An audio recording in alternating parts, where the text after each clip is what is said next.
Thanks for joining us, everyone. Good evening. My name is John Nelson, and I am Assistant Vice President for Public, Community, and Government Relations at Nuvance Health. And I'm also your moderator this evening for this important community update and forum for Sharon Hospital. Want to thank everyone for joining us on this pleasant fall evening. We wish so much that we could be with you in person, but unfortunately, the pandemic has continues to keep us virtual. I do want to lay some groundwork before we get started. Tonight's forum is a presentation. Following the presentation, we will have a Q&A.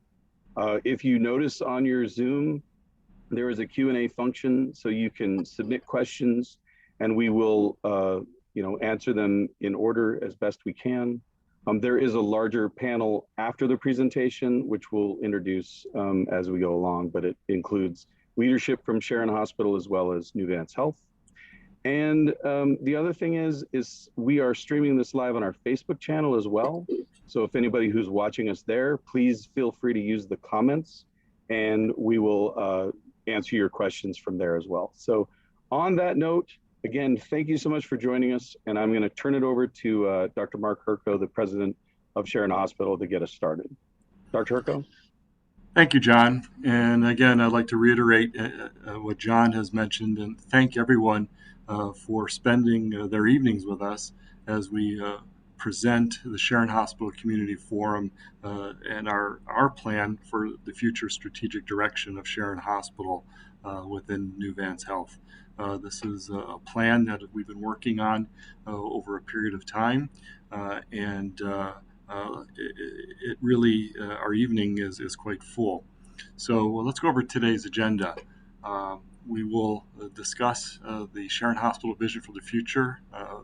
We'll have Dr. Murphy, our Chief Executive Officer, discuss this and go over a vision that we see with our senior leadership team, and then discuss, I will then come back and discuss the background and landscape of the current economic and medical milieu of our region, and then move forward with our planning process, and then go forward with the Sharon Hospital Transformative Plan, go over in detail the various aspects of that plan, and then describe the next steps as we move forward. Before we go, and then finally we'll go with questions and answers. Before we move forward with that, I really want to say that this is, again, a beginning of our conversation. This is a beginning of our collaboration as we work with the community, as we work with all members of the region that send patients to Sharon Hospital. And this is an iterative process. What we present today could be modified as we move forward in the future. We will listen with various personnel and engage various groups throughout this process over the next ensuing days, weeks, and months as this process moves forward. We really want to make sure that the community is fully informed as to the plan, as to the details of our plan, and really the implications of that plan throughout. So with that, and before I move forward, I'd like to again thank you all for attending, and I'd like to introduce Dr. John Murphy, Chief Executive Officer of Nuvance Health. Thanks, Mark. And thanks to all of you for taking the time this evening to be with us. And we're here today really to share with you what we believe is a bright future for Sharon Hospital as part of Nuvance Health. And our first priority in Sharon and in all communities that we serve is to meet the needs of our patients. And in order to do this, we have to adapt to a changing and at times very challenging healthcare landscape. And that's really what brought us here. We need to, and we have embraced a collaborative approach and a collaborative model of care, whereby we leverage the strengths of Sharon Hospital, and it has many, but we also need to connect patients to other facilities within the system and the region for any services that are not offered at Sharon Hospital itself. And that's what we're prepared to do. But I do want to be clear here that Sharon Hospital is a crucial component of Nuvance Health's larger plan to transform the way our region receives care. So remember that this is about really keeping Sharon vibrant, and it is a crucial element of our larger plan. We're confident that with the right plan in place, Sharon Hospital can not only survive, but we do believe it will thrive. I speak on behalf of the entire Nuvance Health system when I say that I wholeheartedly endorse the plan that Dr. Herko will walk you through in the next hour or so, and it will create a bright future for Sharon Hospital. This announcement, the plan that we're about to share with you, is the result of about a year's worth of work. And we've worked very hard to determine how you are all now receiving care and how we as a system can enhance that care going forward. Looking ahead, this plan will grow the services we're able to offer you, both through the investments on the ground in Sharon and by increased coordination across the entire system. Before I pass this back to Dr. Herko, I just want to reiterate what an honor it is to partner in bringing care to this community. Sharon Hospital is a very special place. It's a wonderful facility. And I can't wait to see how it grows and flourishes in the future. So Mark, I'm going to turn it back to you. Thank you, Dr. Murphy. Next slide, please.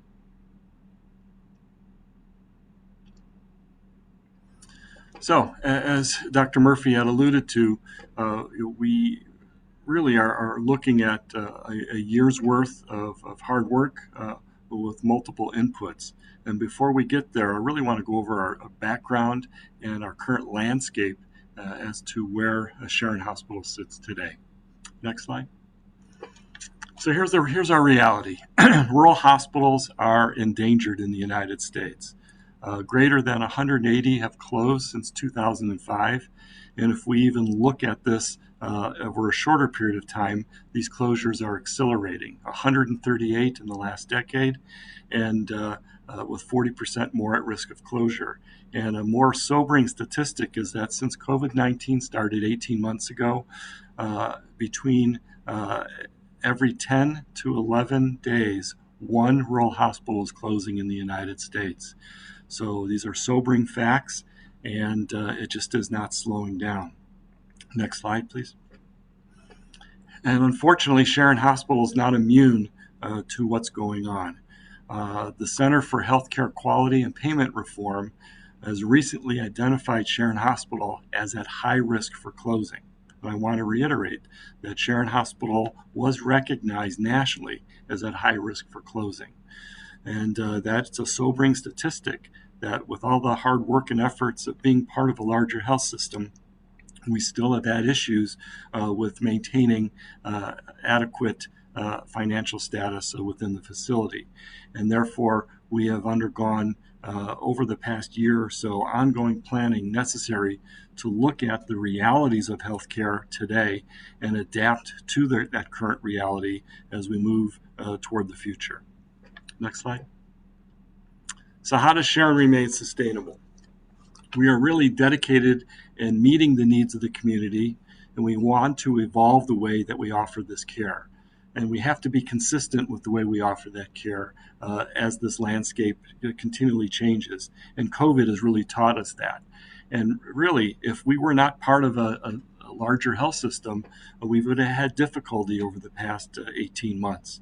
And over the past few years, Nuvance has really helped and contributed over $14.5 million in capital investments to Sharon Hospital, while at the same time, Sharon Hospital has looked at, with its leadership team and with our senior leadership team, a very thorough and in-depth planning process, and really considering all the various scenarios and options and opportunities to really look at what's best to serve our patients now and into the future. Because again, we're committed to providing that high quality of care. And we're proud to state that we are a 5-star hospital through CMS, as we've shown over the past 2 years, and work closely with our community and with our physicians as we try to maintain that status throughout. Being part of Nuvance Health has allowed us to have that time to really do this in-depth analysis. Next slide. So Sharon Hospital follows multiple national trends for rural hospitals. Rural health care is endangered. It's very difficult, as anybody who's probably observing today and who has known this region over the past years, it's difficult to recruit primary care physicians to this service area. We have local private primary care physicians who've had much difficulty and also recruiting people to help assist in their practices. So both the system and our local doctors have had difficulties, and there is a need for bringing primary care into this area. They are the drivers. They are the flagstone that really keep things moving and allow our health system and our hospital particularly to move forward and be successful. And with that, we also follow the same demographic in this region of a growing 65 and over population. And this is growing in the recent data that in the next 10 years, anybody 55 and older will be increasing anywhere from 12 to 20 some percent. So that is something that is quite sobering. And with that, we need to adjust a lot of our specialties and subspecialties to care for our aging population. And those include cardiovascular services, more outpatient type services such as rheumatology, gerontology, and other behavioral health services. All of these wraparound services as we undergo aging of our population are very important if we're going to care for our patients, and therefore the hospital has to adjust for that. And this is much different than what occurred when the hospital was first built over 50 years ago. So you can see these changes occurring. What does Sharon do well? And that's something that is it's not unique for our system, but is actually a feather in our caps for the physicians and the staff that work here, is that we're very good at triaging and or recognizing the patients that come into our institution, the severity of the issues that they have ongoing in regards to health. And with that, we then can stabilize and either care for them here, or if we note that we can't offer those advanced services that are necessary for their long and short-term health care, we transfer out and refer patients to other facilities within our health system that offer those services.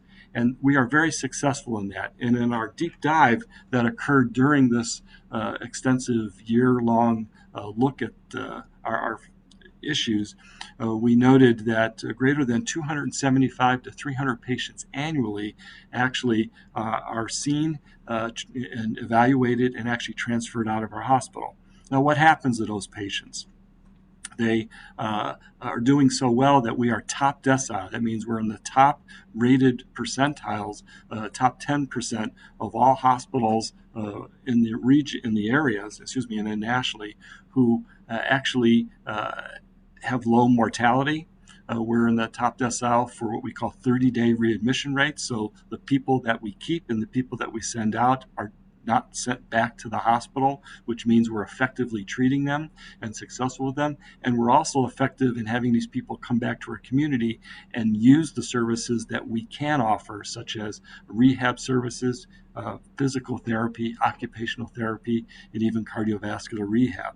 So you can see we're very good at doing these issues, which again, we follow the national trends within a larger health system in that. But in doing so, and in also having an aging population and looking at the way that healthcare is changing in the United States, we've gone from more of an inpatient type of focus for all of our healthcare to more of an outpatient or ambulatory focus. And with the way that we are caring for patients that we know we can care for and sending out patients that we know we don't have that expertise or service offering, the shifts in healthcare delivery have led to changes in the way that our hospital is configured, in that certain services, as noted here, such as some surgical services, critical care services, and labor and delivery, have decreased in their utilization by the community. So that is something that was definitely strongly reiterated when our outside consultant came through, and something that we are following our trends with. So that's where we are at Sharon Hospital today. Next slide. So what was our planning process as we've gone through this? We didn't really just decide on one scenario, look at finances, look at one way of doing things. We actually brought in many experts. We looked at a multifaceted, multi-scenario type setting, and then worked forward through this. Let's go over those details. Next slide. So in our planning process, we did the following. We did an internal review of what we can do very well and where our weaknesses are. We looked at regional and national trends and really did an in-depth review of that, as I reiterated in the previous slides. We did research into what other rural and community hospitals' approaches were, both those that have been successful and those that have not been successful, and tried to take and mimic where, picture and compare where we are today. We looked at our demographic trends, which show an aging population, and that has not changed, even though COVID-19 has come in the hopes of having a mass influx of a large number of younger families has not occurred. We've had some influx, but the demographics still have remained the same.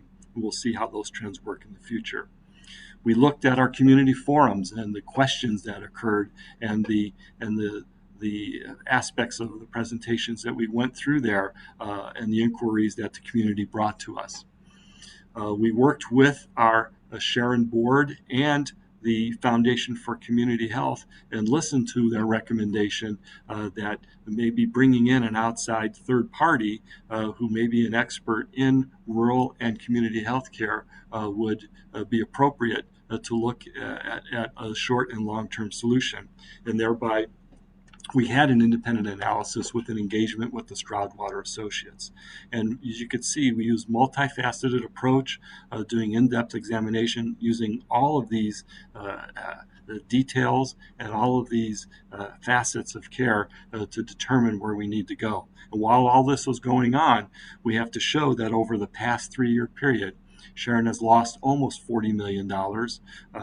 And additionally, this year alone is anticipated to lose more than $21 million. So we have to act if we're going to move forward here. Next slide. So even though Stroudwater Associates is one aspect of our care, we had that strong relationship with the community Foundation for Community Health and our board. We wanted to extract our executive summary to show you where we're going here. And also on our website, further details of the Stroudwater report will be also appropriate to be looked at there. But we really, it was interesting what they had brought up in that they wanted and recommended that we enhance our system effectiveness, which is that aspect of triaging and sending patients out. And we do have a strong value to the system, as reiterated by Dr. Murphy. We are an integral cog to that system, and there are areas that we can actually improve in that regard. Maintaining our inpatient program and utilizing acuity adaptable beds. That means how do we consolidate or become more efficient with care in an ever shrinking inpatient type of utilization and market. So that's one of the aspects of care that we will discuss further. Grow our inpatient senior behavioral health unit, our psychiatric unit. Invest in primary care providers, which is a given, and they definitely agree there. Grow our outpatient services. If we can grow our other outpatient services through primary care, realign our financial systems. As we were purchased and brought into a system, we had to add services and infrastructure, and all that had to be paid for and looked at, and that did not come cheap. We had to maintain and grow community support. We did not have philanthropy here over the past decade, and we had to bring that on board. And we saw with COVID how successful that was and how people are dedicated to the community and how it's important that we maintain and continue and foster that conversation and growth. And they also recommended suspending labor and delivery and modifying our surgery schedule. So a lot of the points they brought here were things that we had considered and looked at.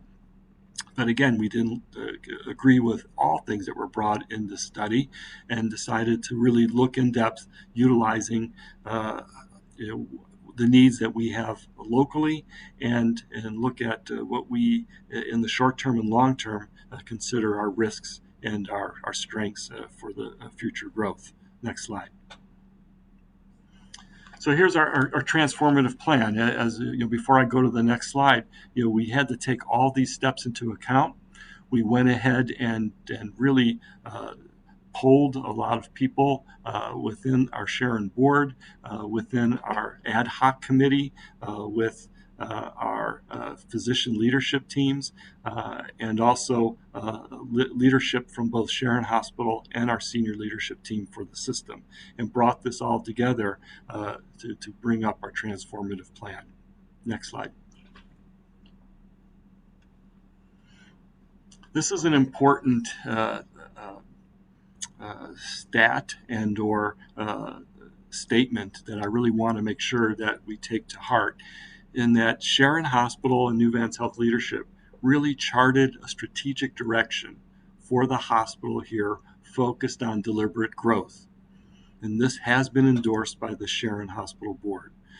We had many other options to look at in many other scenarios, but we essentially are at minimal staffing in many areas of our care, and there really is no way that we can reduce further services to maintain the hospital as is.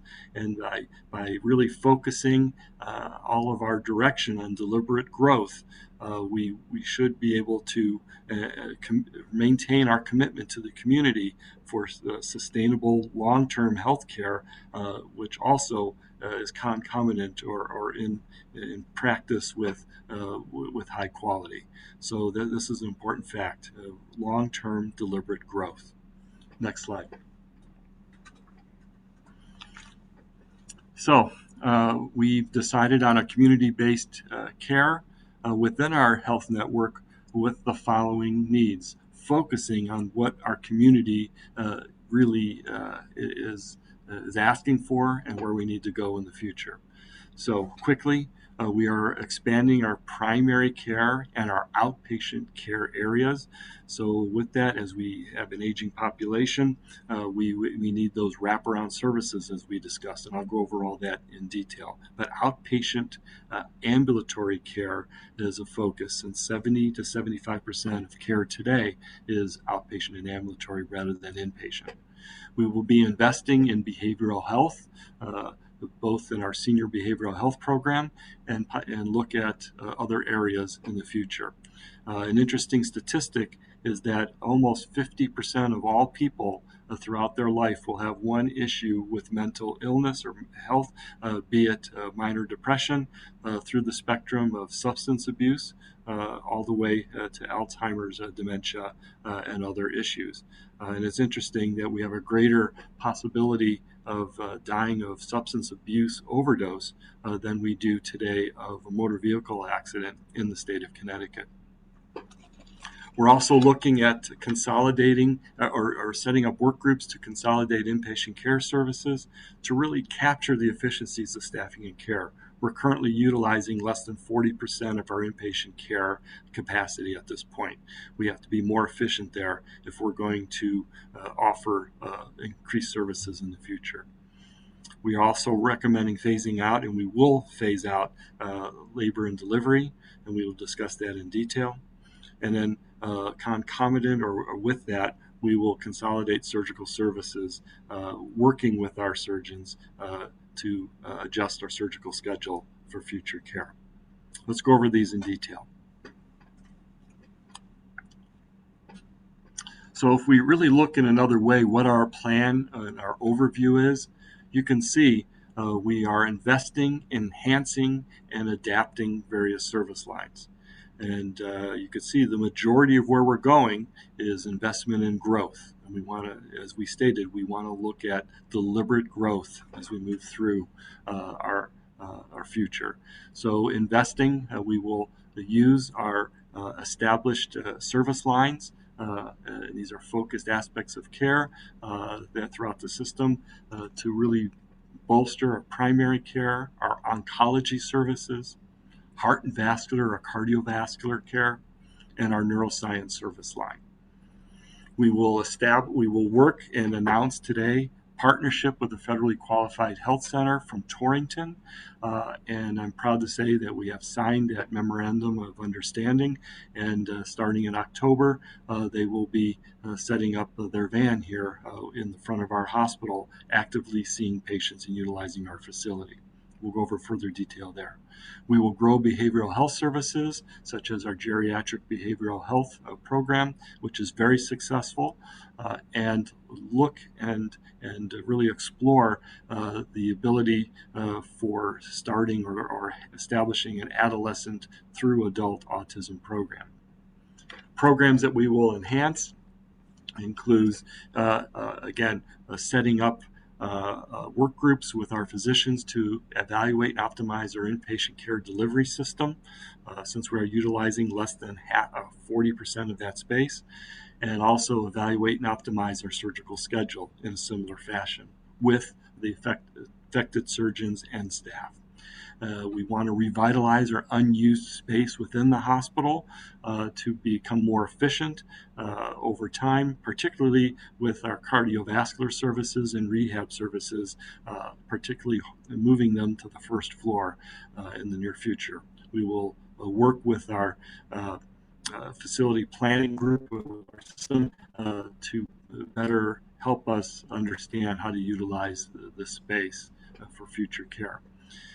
We will utilize telemedicine and digital enhancements of our hospital facility to assist in pretty much all of these investments and enhancements of all the services shown here, since as a system, we're still very young in regard to building our oncology services, our primary care services, and even our cardiovascular and neurosciences services. And with that, having remote or telemedicine as a first step for visits is important. And everyone knows in our region we have limited and challenging aspects regarding Wi-Fi, and therefore I'm proud to say and proud to announce that Congresswoman Johanna Hayes has earmarked $400,000 for Sharon Connect to allow us to begin these digital enhancements in our facility, creating our hospital as a hotspot for people to utilize for their telemedicine visits and also for other Wi-Fi activities, particularly with labs, etc. So we can actually offer our facility for people locally to come in and utilize this for their other remote care. So something that is very important as we build our other practices and services. And finally, regarding ADAPT, we are phasing out labor and delivery. So as you can see, if we're looking at where our plan is focused, we're focused on growth and we're focused on investment and enhancement. But to do that, we have to actually cut a service and some services that are underutilized, and labor and delivery is that service. Next slide. So let's go over our details for each one of these. Next slide, please. So in regards to expanding primary care and ambulatory care, we know we need additional primary care services. So we will expand our offerings by recruiting additional primary care providers, which has been quite challenging in the past. We will work with our Sharon board members and Sharon community members to look at, even after recruiting them, how do we maintain them here? Because it's hard to keep people here once they are recruited. We know that's challenging, and we'd like to see and even work with our private physicians who support our facility in a similar fashion, since we know it's also challenging for them to recruit providers. Part of my prior position as a vice president with the New York aspect of healthcare and HealthQuest, I was able to work in setting up the the resurgical and primary care residencies, noticing and noting that rural health, particularly in our region, it was very difficult to recruit people to this region for those subspecialties. So by growing our own, we hope that we'd be able to recruit into our practices and into our region. That is something that's coming to fruition. We are right on the cusp of beginning those active discussions with a lot of those graduates, which will be upcoming soon. We will also partner with our locally federally qualified healthcare center to, again, work with some underserved Medicaid patients, self-pay patients, and actually insured patients that are having difficulty finding primary care providers, and they can see people within these health centers. This health center will eventually be building their facility in North Canaan, and we want to continue our partnership with them as they expand to that region. And we'd like to offer also in the future offer them space within our facility more permanently to see patients. So we want to make this a multifaceted approach in regards to working with us, and at the same time, since they have a deferment regarding their designation as a health provider shortage region, they're able to bring in a lot of the graduates from our programs of the residencies to recruit in much sooner than we could do on our own. So this is a win-win across the board. Also, we'll be expanding our access to digital and telehealth services, as previously mentioned, leveraging the strength that we have with some of our other service lines to allow us to have access to specialists that we have not had in the recent past.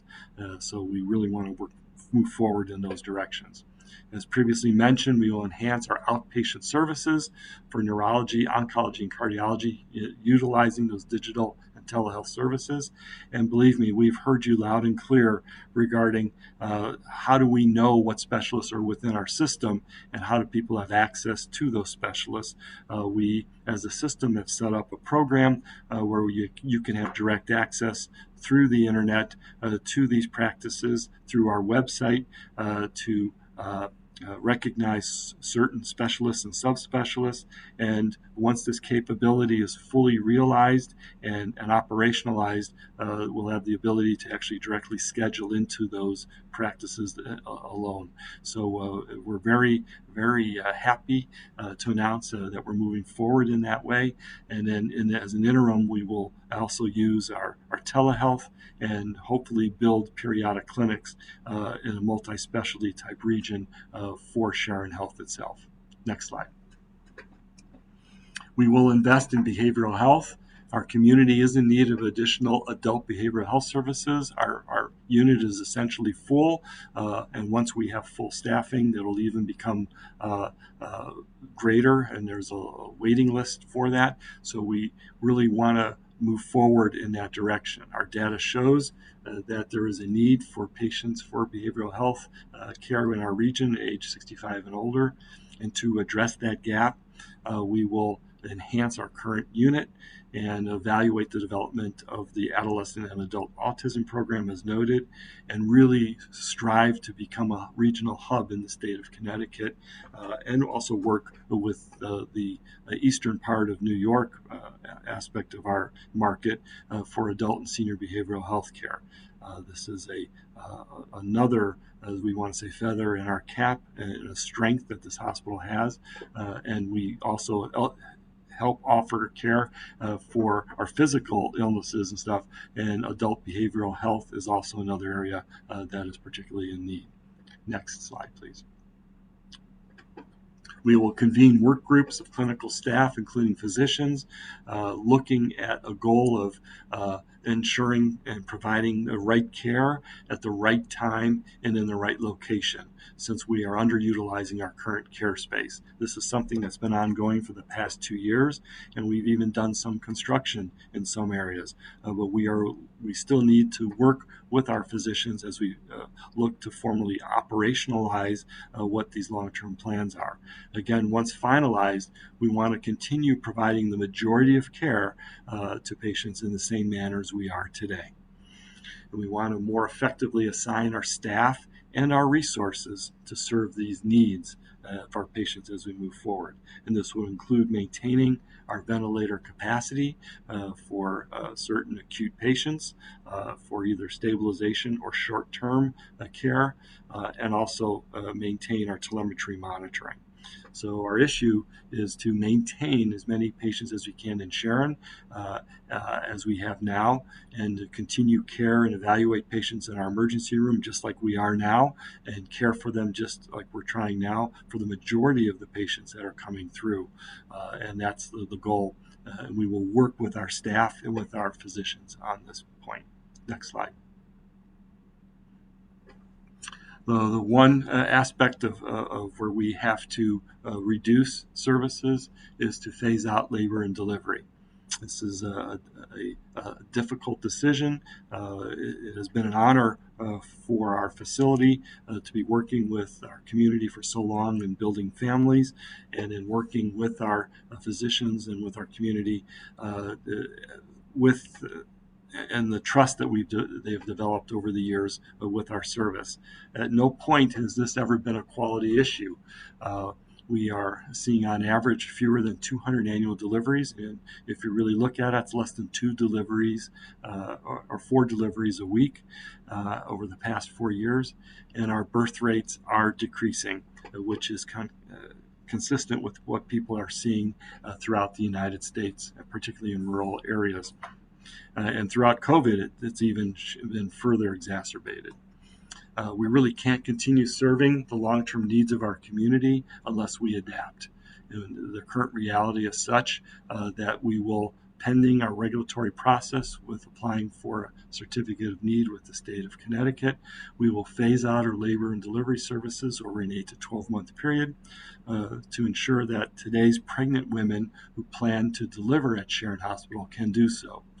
Now, this is contingent upon the ability to maintain our obstetricians and the staff during this time course.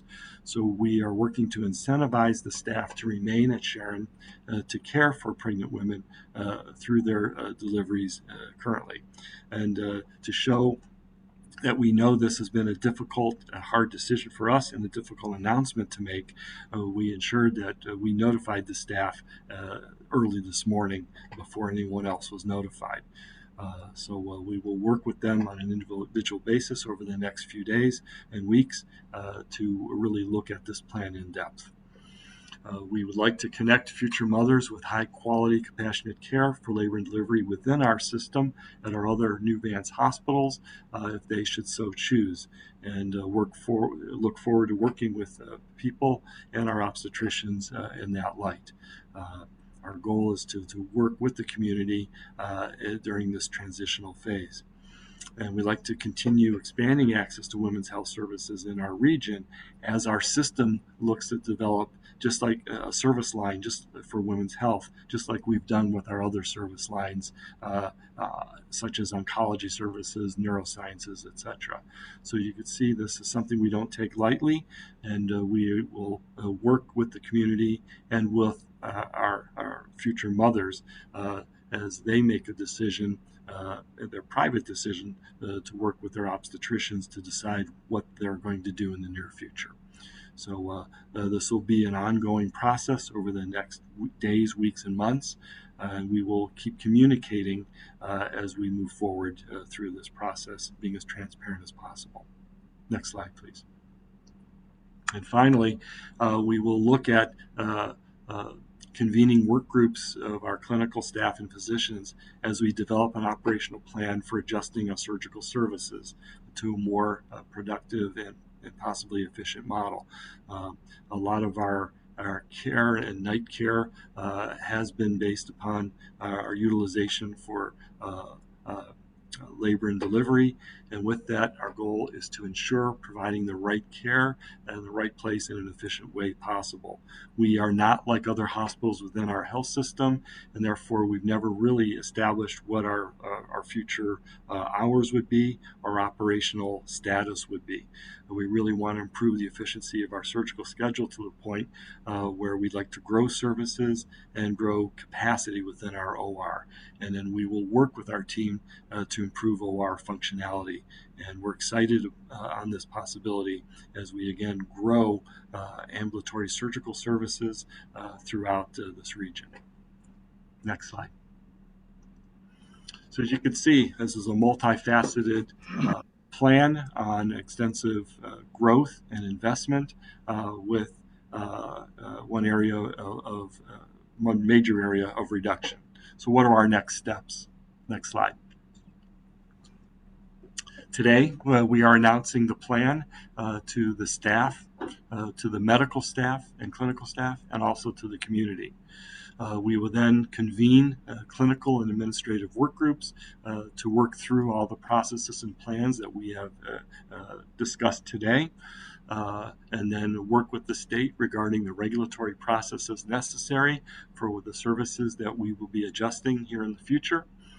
And then during that time, continue additional staff training, particularly as we look at our labor and delivery services and ensuring and guaranteeing that our emergency room can deliver safely patients that should appear if need be in the future if we do not have that service present.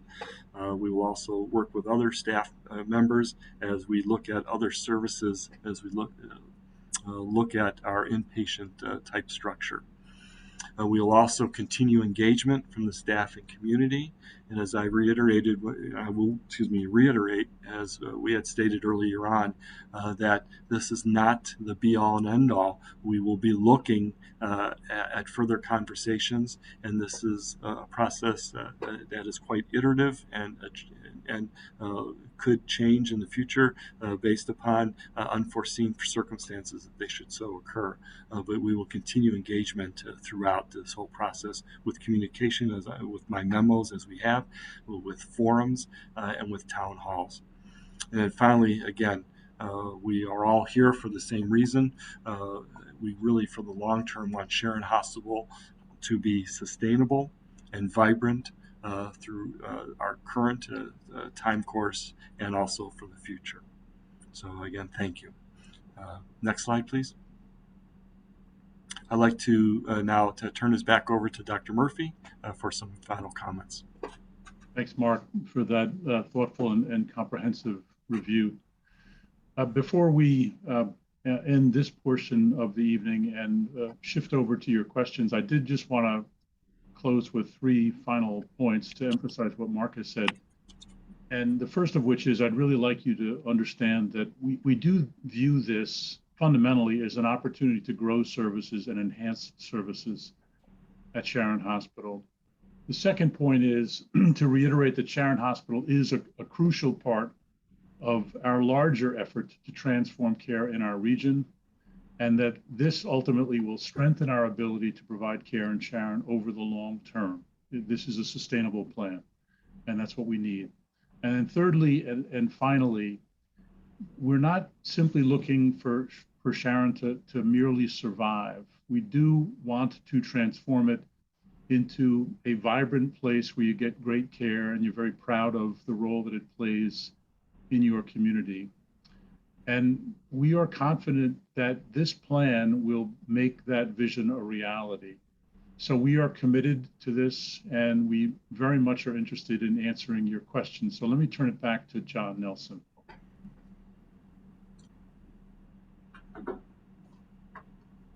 Thank you so much, Dr. Murphy. And everyone, I just want to quickly just reiterate some of our, how we're doing this tonight. So we know this is impersonal. We wish it wasn't, like this. We wish we could be in person with all of you, and that, we could, raise hands and all that all those other things. But Zoom and virtual is a little impersonal. We're going to do our best to answer like every single question that comes in, and we have a great panel here to address those questions. And this, as everyone has stated, is it's the beginning of a conversation. So on the screen, for anyone who may be on the phone, we do have a website that you can visit. That's at nuvancehealth.org/Sharon Hospital Transformation. That will provide you with more information about what we've discussed tonight. There also is an email address, sharonhospital@nuvancehealth.org, where we can take questions following tonight's presentation. I'll bring the slide back up at the end, but I do want to stop sharing now just so we can bring on the rest of our panelists. I can introduce them and we can start answering some questions. So let me stop sharing first. And if everyone else could start their cameras, I'll introduce everyone. Now you've met Dr. Hirko and Dr. Murphy. The rest of our panelists tonight include Dr. Mark Marshall, who is the Vice President of Medical Affairs at Sharon Hospital, Christina McCulloch, who is the Chief Nursing Officer. We're also joined by Carrie Eaton, who's the Chief Operating Officer of Nuvance Health, and I know many of you have spoken with her over the years. And finally, Jean On, who is our Chief Strategy Officer. So to get us started, we do have a number of questions already, and please continue to enter them into the Q&A and we'll make sure that we get them going. But I will start with Dr. Hirko. This question is about the Foundation for Community Health. And someone emailed this one in actually before the forum, which is, when last I knew, the Foundation for Community Health paid for a portion of the Stroudwater study. It appeared that you were working together through this process. What is the status of that collaboration? Are you in communication with the Foundation for Community Health? If yes, what are their takeaways from the study? And if no, why not? So I'll turn that over to you, Dr. Hirko. Yes, thank you for that question. The Foundation for Community Health has been integral in working with our board and with our leadership team in bringing forward the Stroudwater team. They have been working with us, particularly Nancy Heaton, who is their director, to look at the various aspects of the analysis that Stroudwater had performed. They were present and working with us as Stroudwater presented their findings in detail. They have been integral in asking us and being part of what our plan was when we as a system came up with our long-term plan, and then asked very probing questions and challenged us to ensure that we're working for our community needs. So they've been working throughout this process through their director, and it really has been a positive engagement. Okay, thank you so much. We'll shift to someone has asked about the presentation and wants to know, and I'll turn this over to Jean or Carrie, how have recent demographics been reflected in our planning? They cite increased school enrollment and the fact that they're the only town in the state that has gotten younger in the last census. We regularly take a look at the demographics by age segmentation. And if we take a look at the Sharon Hospital community overall, it remains a fairly small demographic. So we understand that school enrollments may be increasing, but in proportion to kind of the larger demographics, it's still a very, very small number. We can certainly share that information with the community, but again, we take a look at the demographics regularly. Okay, thank you.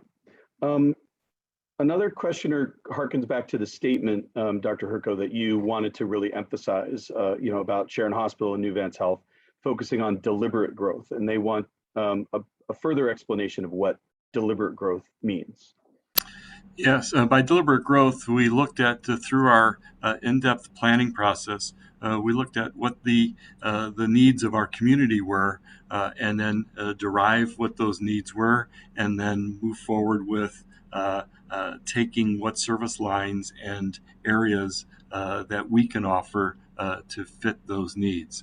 So areas such as with a population that's aging, cardiovascular care, so hypertension, cardiac disease, vascular disease, diabetes management, the behavioral, senior behavioral issues. All those issues are noted during our surveys, and with that, those are the areas of growth that we really want to focus into. So essentially, our presentation that we're showing today are all those issues that we'll be focusing on that deliberate growth.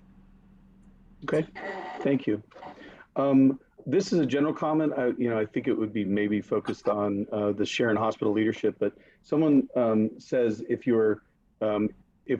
Sharon Hospital is interested in increasing staff or decreasing turnover, have we considered any on-site, daycare or night care for children of staff, because childcare options are so limited in the rural area? I'll just turn that over to anyone. I mean, I can take that. I mean, it's a great suggestion, and it's something that we will look in depth as something for future care. Throughout, we're looking at any iteration to help maintain our healthcare clinical staff and to grow that staff now and in the future. Okay. There is a comment from someone, and I'll just say this to everyone who's attending and watching. We understand that there are a ton of questions. We're going to get to them, as many as we can tonight. If we're unable to get to them, we will answer them. This is a beginning of a conversation. We're not here to not answer anybody's questions. I shared that email address, but anyone on this panel is going to be available, willing to answer questions, to meet with folks, to talk to people. We want this to be a transparent and a conversation. So I will just let everyone know that. So we have a question back to maybe Dr. Marshall or to Dr. Hirko. Specifically, what is Sharon Connect and how does it relate to Johanna Hayes? I can actually answer that. It's a local group that has asked Johanna Hayes to actually allow funding for digital enhancements, and they've been working with our communications team actually, and some of members of our IT folks to foster and move forward the needs for Sharon Hospital itself. So, and it appears that those monies that were earmarked were proposed directly to Johanna Hayes by that group. Now, the individuals of the group, I do not know. Okay, thank you. Turning to Carrie now. Someone asks, how can you plan to phase out labor and delivery? Those are essential services and they must be provided in close proximity to patients, correct? Thank you for asking that question. And again, I want to reiterate what Dr. Herko mentioned, in that this is a struggle that rural hospitals are having all across the United States, and that is achieving sufficient volumes to provide healthcare services that are sustainable. And when we took a look at what services we were providing at Sharon Hospital, and which ones had volumes that were sustainable in order for us to maintain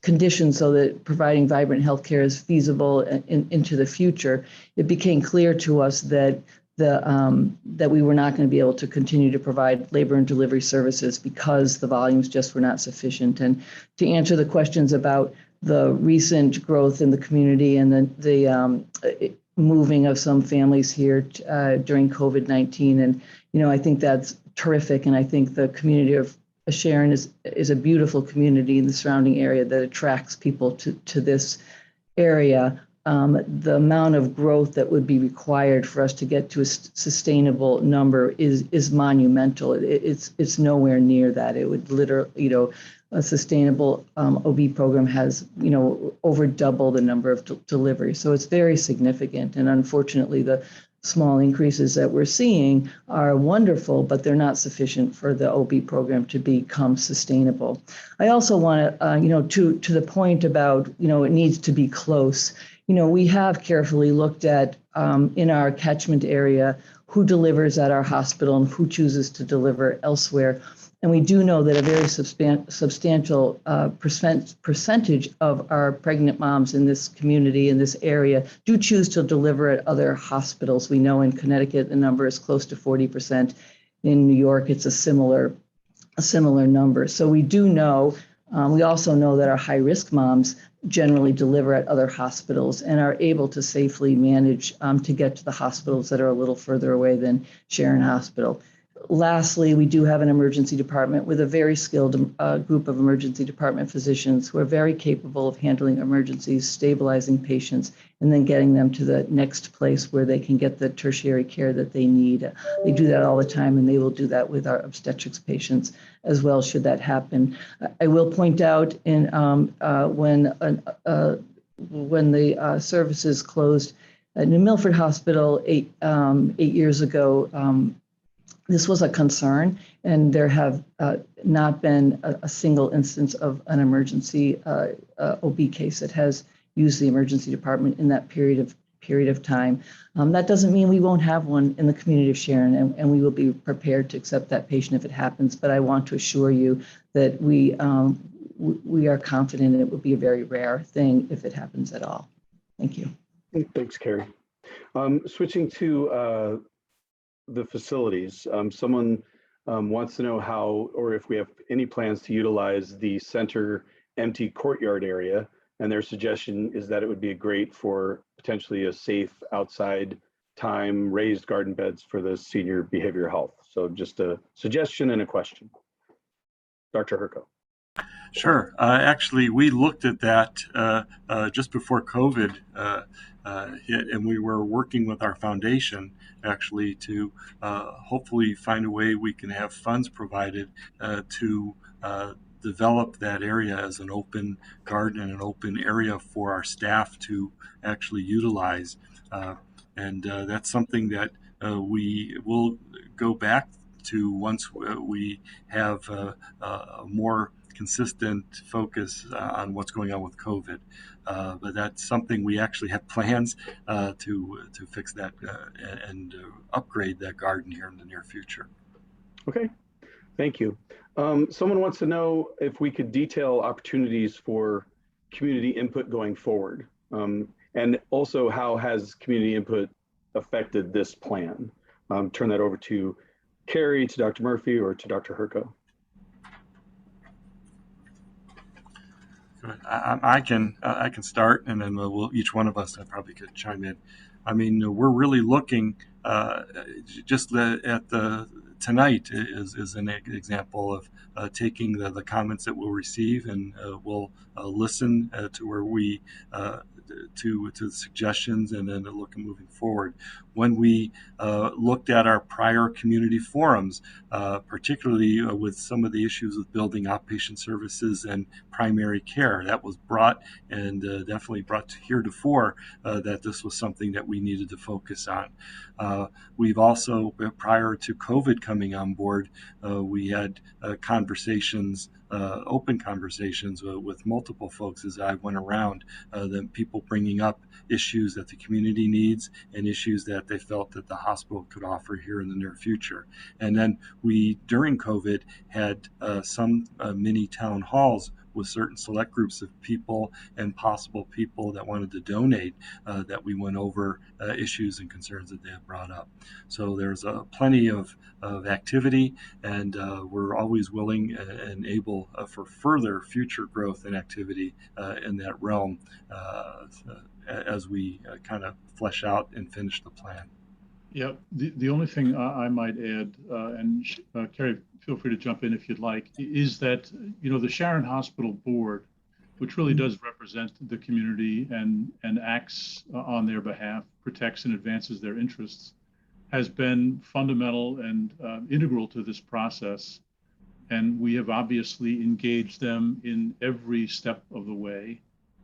Members of the medical staff have been participants in the process and have been interviewed during the Stroud. There were 16 different physicians interviewed, for instance, during the Stroudwater engagement. And in addition, as Mark said, we very much respect the fact that the Foundation for Community Health has a longstanding vested interest in the well-being of obviously the community, but also the Sharon Hospital. And we felt it was appropriate to engage them in a very cooperative and collaborative dialogue that's taken place over the past 6 months.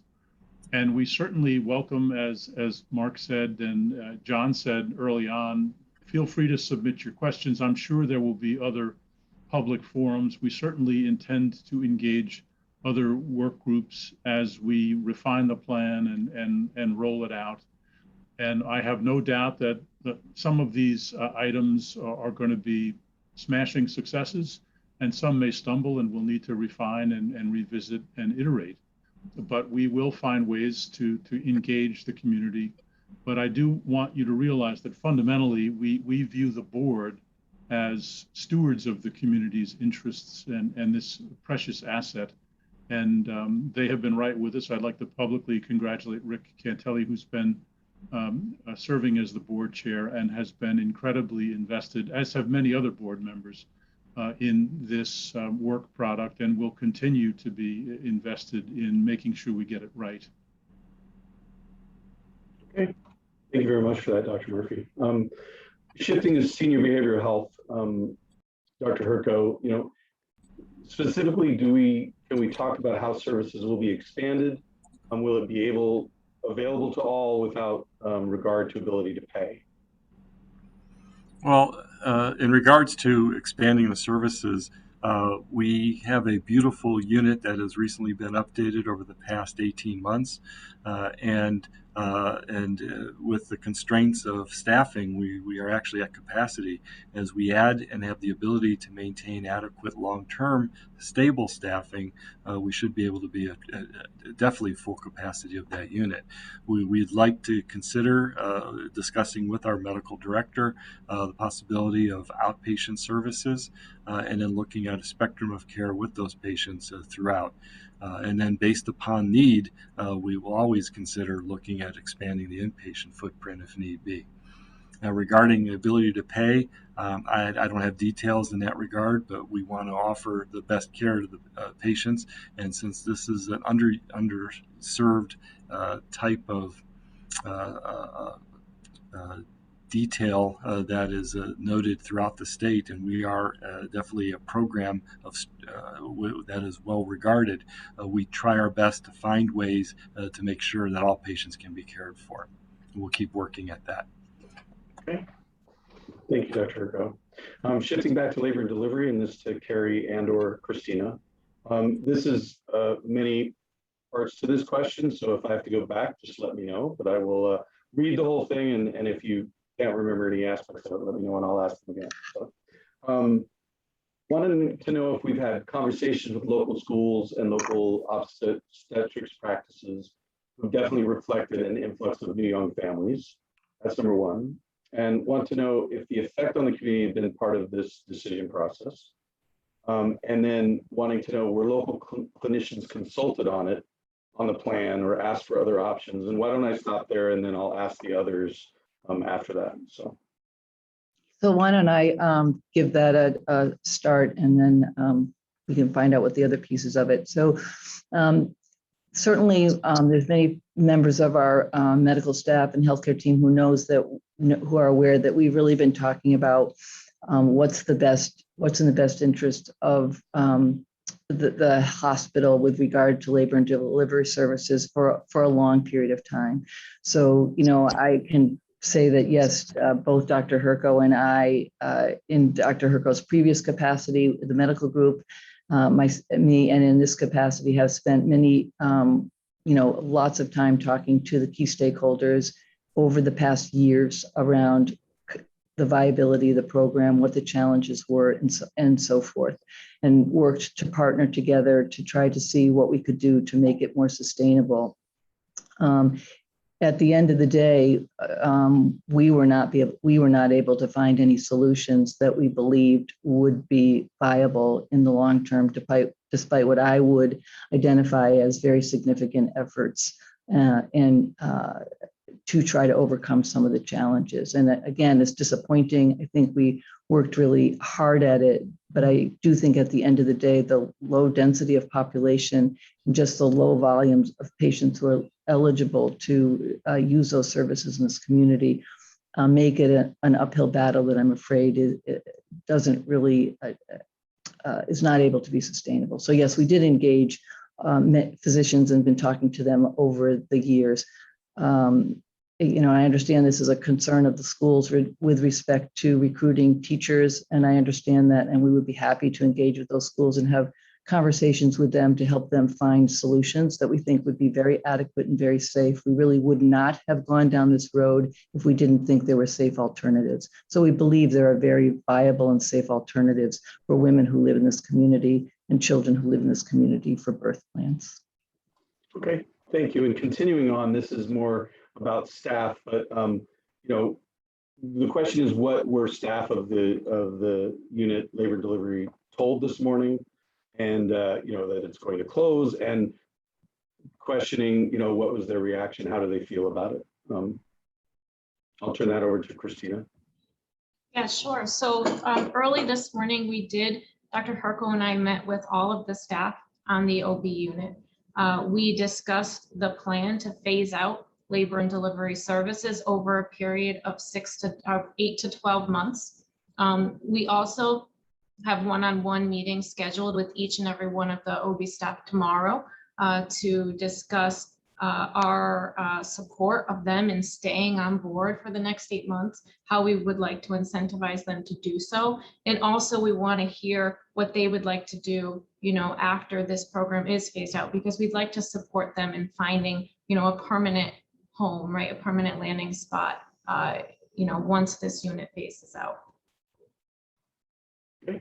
The only thing I'll tack on to that is just to say that, there is in the United States of America and at Nuvance Health too, a real shortage of nursing personnel. And so we feel really confident that we'll be able to provide our labor and delivery nurses when we're finished with a very planned and thoughtful closure of the services, that there will be many opportunities for them. And we will, because we have many, many opportunities within the health system because of the national shortage of nursing. So we are very optimistic that there'll be a place for our staff. That's important to us. Thanks. Thanks, Sharon. This one is more focused on finance, and I'll direct this at Carrie, but if anyone else wants to jump in. Can you explain further why there is such a significant increase in operating costs over the past 4 years, and in particular projected for this year? Sure, I'll take a stab at it. And Dr. Herko is also very close to this one, so I invite you to jump on in. And so as the folks on the call might know, Sharon Hospital became part of the HealthQuest system in 2017 and then became part of the Nuvance Health system when we became Nuvance Health. So we're just about coming up, I would say, or just had our 4-year anniversary since the transition, I believe, from Essent. We don't really have access to Essence, to Essence detailed financials, but it would be safe to say that the reason that Essent decided to not keep Sharon Hospital was because it was difficult to sustain financially. So our financials over the past 4 years, I wouldn't describe them as significant and dramatic declines. I would describe them as sort of chronically underperforming financially because of low volume rural status and the economics of healthcare. As things got more expensive, it requires healthcare organizations to generate additional revenue in order to support the expense of healthcare. And there just isn't the volume in this community to do that easily.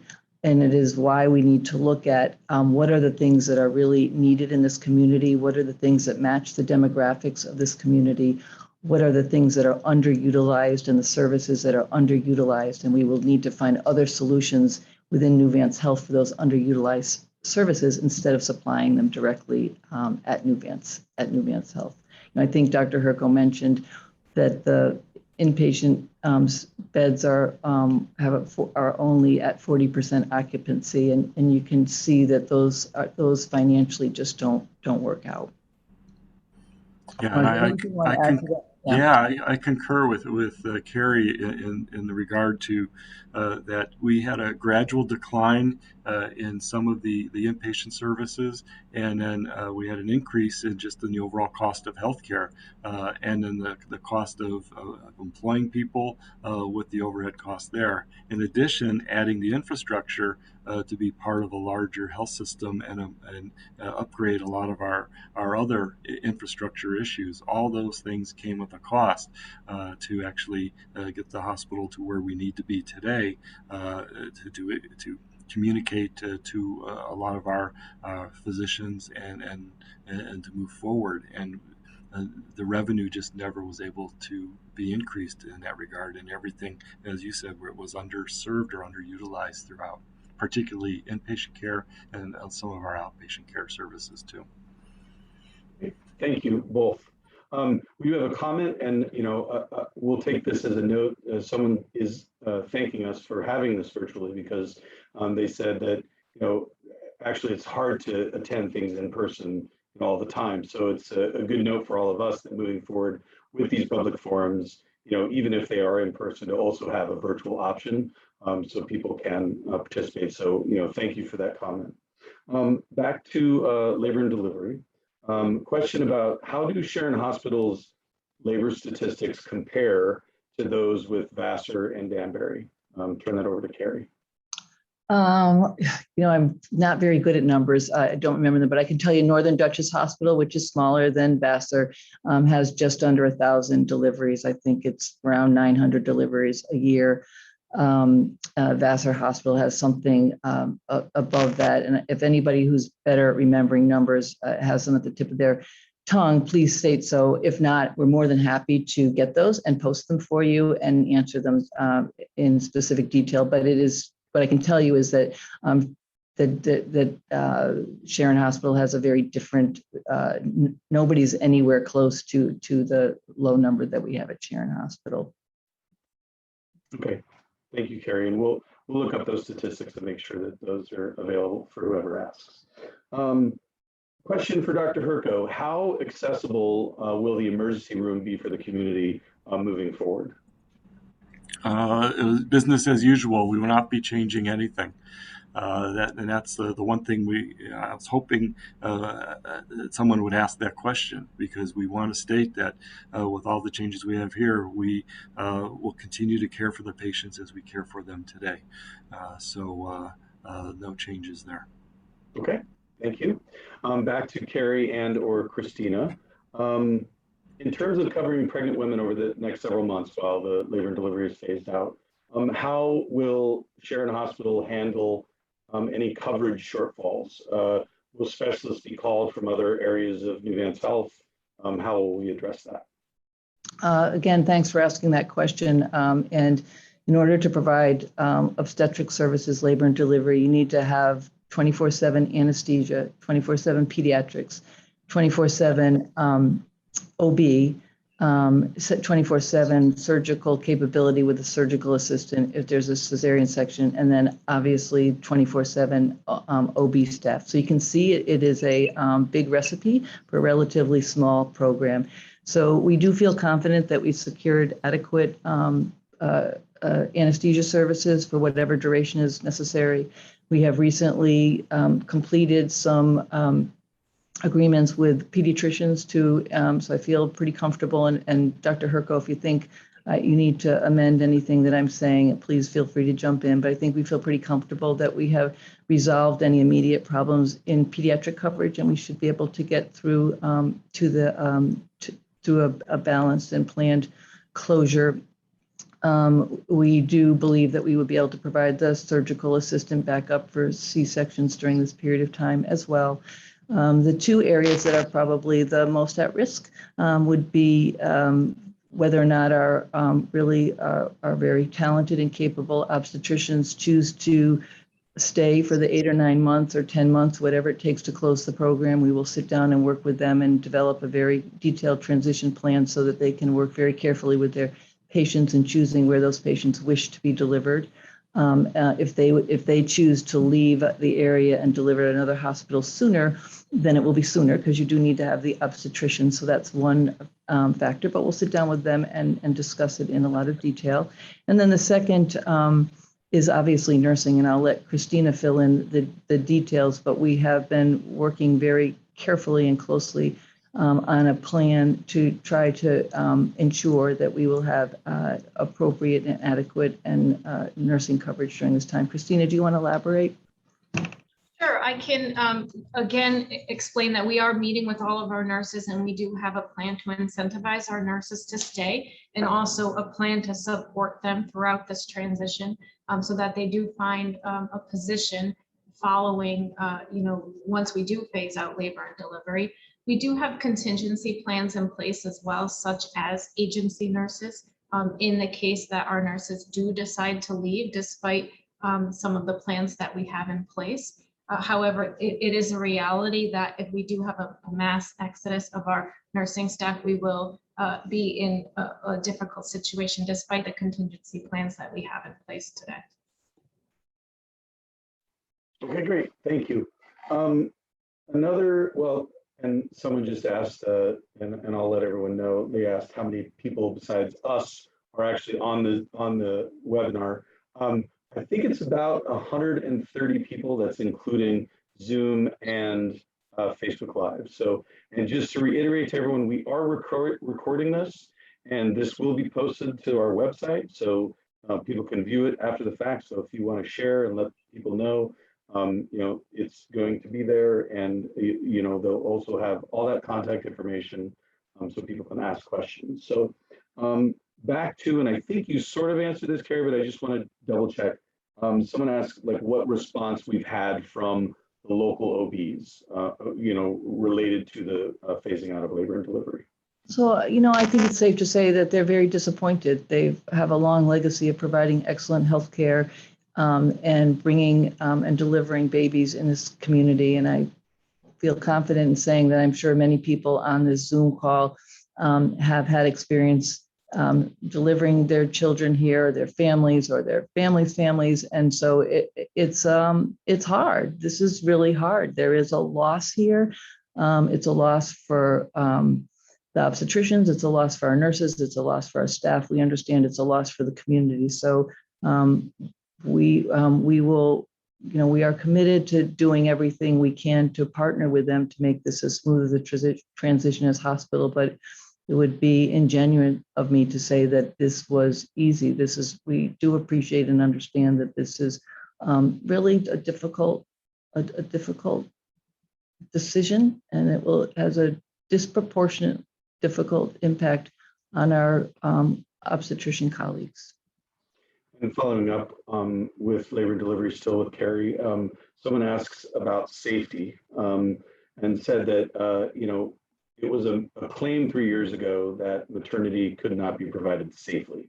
And they're wanting to know why that's changed, why we haven't really talked about that. And they say that they heard that Nuvance Health commissioned a study by the American Colleges of Obstetricians and Gynecologists that concluded that safety metrics were superlative. You want to know about that report and if it was used to recruit any physicians. Sure. A couple of years ago now, I think our Nuvance Health Board Quality asked to have a review of labor and delivery and OB programs, not just labor and delivery, but OB programs across all of Nuvance Health at all of our hospitals. And it really is part of a plan that we have in quality to take major departments, one every year or two, and review them across the organization for the purpose of learning and growing and being better, because generally, no matter how good you are, you can learn something from having that kind of review. And OB was the first one that we did, and it really had a tough time getting kicked off because of COVID, because they generally come on site. And so in pockets and windows, we tried to get that done, and we started at Sharon Hospital. And indeed, the review was something that the obstetricians and the nurses and the rest of the women's health team should be very proud of. It did demonstrate that the care was very appropriate, and they do a very good job of selecting which patients are appropriate for a small community hospital, rural area such as ours.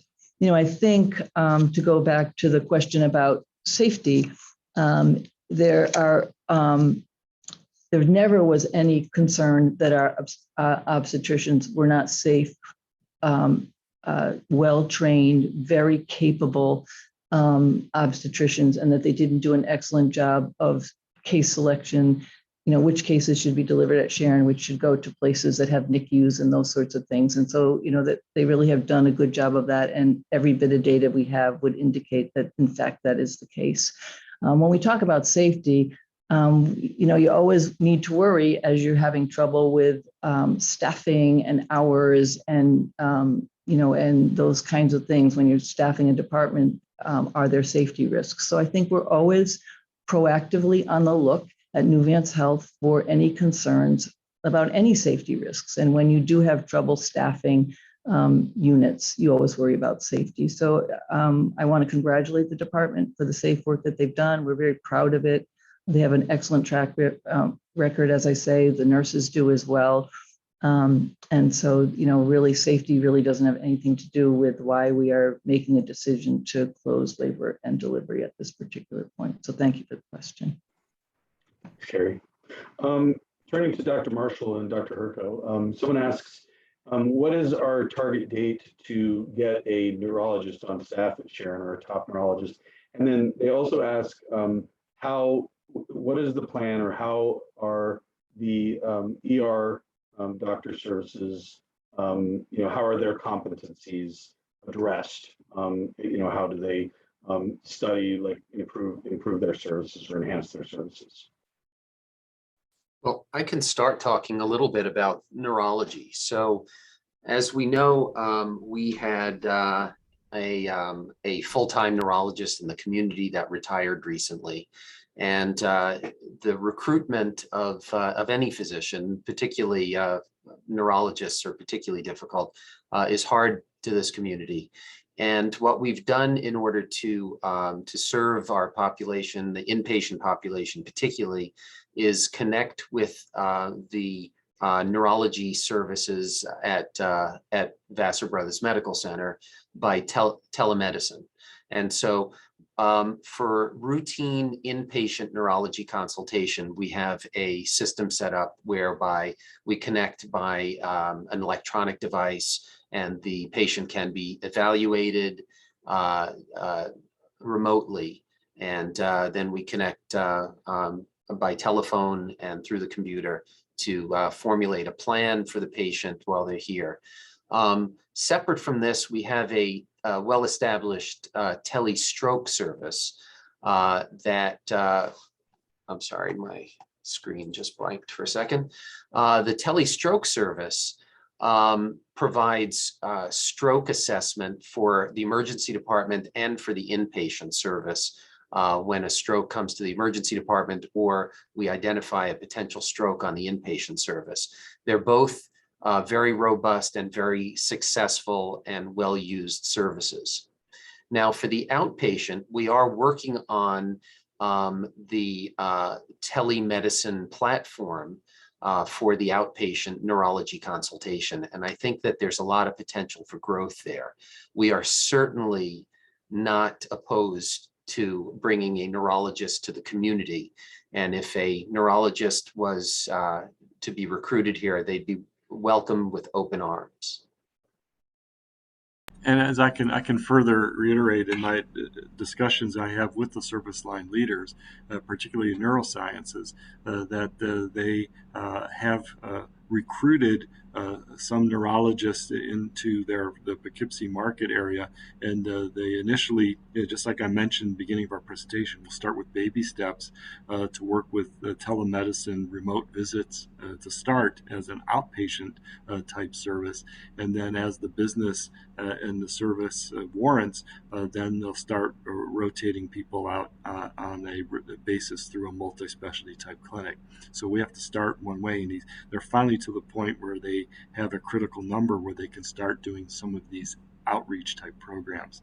And eventually, as they recruit more into a growing service line, it'll be easier to have a more sustained and consistent face-to-face type service. This is something that takes time, but in the past, well, you would have to drive miles just to even have a remote visit. Now we can do this immediately, and that is a service that we want to start here in the next few months.